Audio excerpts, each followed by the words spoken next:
Fake బ్రతుకులు, fake ప్రచారాలు ఎంత దారుణం అంటే రాష్ట్రంలో ప్రతీది కూడాను దొంగ బతుకులు దొంగతనంగా వెనకాల నుంచి ఏ విధంగా ఇచ్చారు.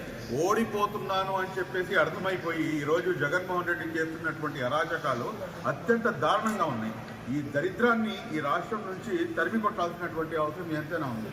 రాష్ట్రంలో చాలా స్పష్టంగా నారా చంద్రబాబు నాయుడు గారు 4% రిజర్వేషన్ గురించి నిన్న, ఇవాళ, మొన్న అనేక సార్లు 4% రిజర్వేషన్ క్లారిటీ ఇచ్చిన తర్వాత కూడాను ఒక ఫేక్ లెటర్ హెడ్ని, అలాగే ఈటీవీ ఏదైతే స్క్రోలింగ్ పాయింట్స్ అని చెప్పేసి తయారు చేసి ఈటీవీ, దాని తర్వాత ఇంకోటి ఏంటంటే గుంటూరులో ఏదో అటాక్ జరిగింది ముస్లిం కుటుంబాలపై అని చెప్పి చాలా స్పష్టంగా ఈసారి ముస్లిం ఓట్లు ప్రతిదీ కూడాను గుంపెగత్తుగా మీరు అర్థం చేసుకోవాలి. గంపెగత్తుగా పూర్తిగా టీడీపీకి పడుతున్నాయి. కాబట్టి ఎక్కడో నీళ్లు పరిగెత్తున్నాయి. మనం అనుకుంటాం కదా ఎక్కడో కింద నుంచి నీళ్లు పరిగెత్తున్నాయని చెప్పేసి.